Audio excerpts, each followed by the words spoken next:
Have you ever listened to something like this and wondered how cinematic chord progressions like these are actually written? How composers come up with those subtle chromatic shifts that give music that unmistakable Hollywood sound? Cinematic chord progressions form a very specific harmonic vocabulary. They are designed to express the full range of human emotion, not just happy or sad, but the complex shades in between. That's why film composers rely so heavily on chromatic harmony. Instead of thinking only in terms of keys and functions, let's look at a different way of understanding harmony. A lesser known school of thought called Neo-Reimannian theory, and it might be the most underrated secret in modern film scoring. So let's clear something up first. Neo-Reimannian theory is not a new set of rules. At its core, it's just a different way of looking at harmony. Quick heads up, this isn't beginner theory, so if you're already familiar with your chords and familiar with concepts like borrowed harmony, modal interchange, this will make a lot more sense. Neo-Reimannian thinking asks a very different question.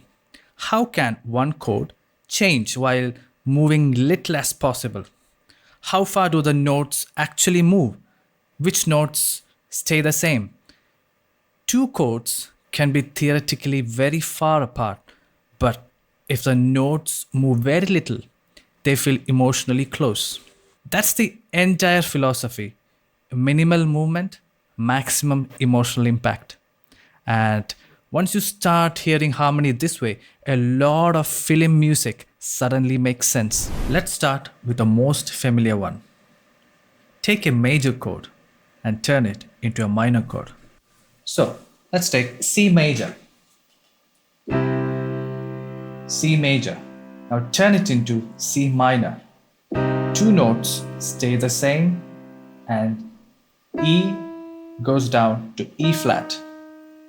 This progression is called parallel or P transformation.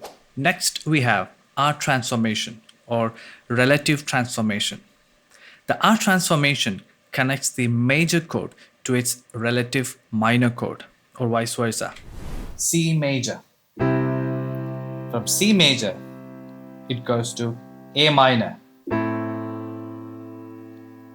And in C minor, it goes to E flat major. The fifth of a major chord moves up a whole step, or the root of the minor chord moves down a whole step. And the next one is the leading tone exchange or L transformation. The L transformation moves between major and minor chord by leading tone exchange, by exchanging the leading tone. For example, for C major, the leading tone is B. So, the root of the major chord moves down a half step to its leading tone to become a minor chord. So, the C major becomes E minor. Same way, if you are in C minor, it becomes A flat major. The root of a major triad becomes the fifth of a minor triad by moving a half step to its leading tone. Let's look at an example.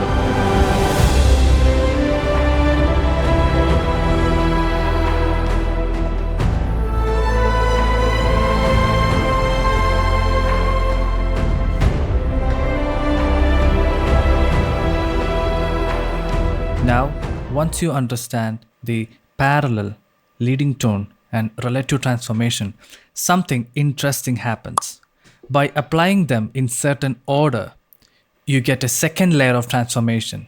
And these are often called secondary transformations or derived transformations. They sound more dramatic, but they're still built on the same idea. Controlled motion with very specific voice leading. Let's go through the most important ones. So the first one is the N transformation. It's also called near fifth So the end transformation is often described as secondary related. Here's what it does. To get the end transformation, you need to have a relative to the leading tone and to the parallel. So from a major chord, the root stays the same and the other two notes moves by a semitone. C major becomes F minor and the C minor becomes G major. So this is one of the most useful Neo-Reimannian colors in tonal film scoring.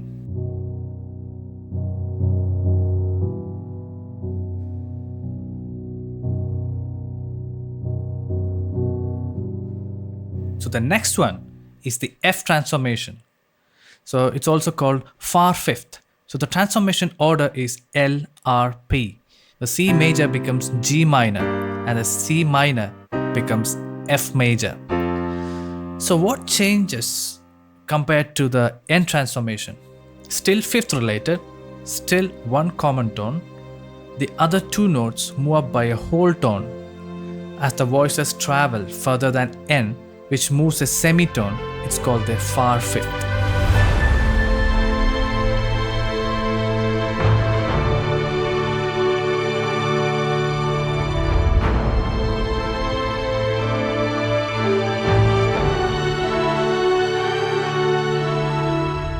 So the next transformation is the S transformation, or also called slide. The slide transformation is one of the most cinematic ones. The transformation order is R, P and L. Here, the third is preserved. That's the emotional core of the chord. The root and the fifth both move by a semitone in same direction. So the C major becomes C sharp minor and C minor becomes B major.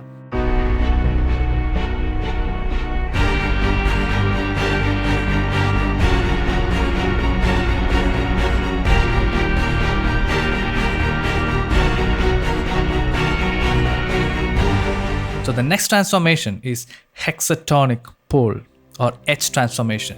This is the most extreme one. The Hexatonic Pole transformation preserves no common tones. So the transformation order is L, P and L. So let's see from C major. The H transformation takes you to A flat minor.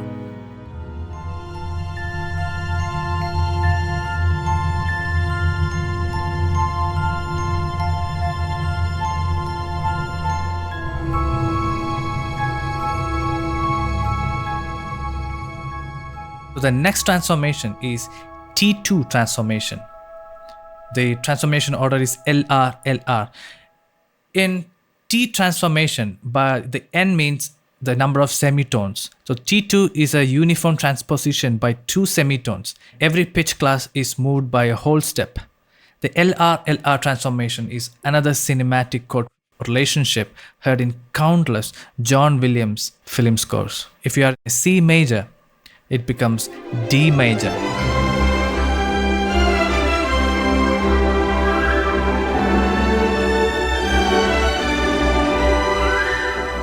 Next, let's look at T6 transformation. T6 is a uniform transposition by 6 semitone, or a tritone. C major. After T6, it becomes F sharp major.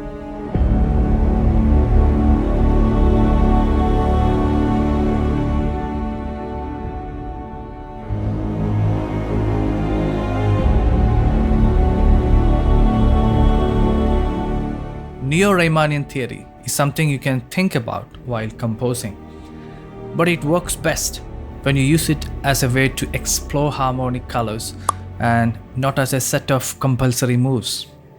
The Neo-Reimannian group contains 24 elements, and we have only explored a small fraction of the possible musical transformations that is available within this system.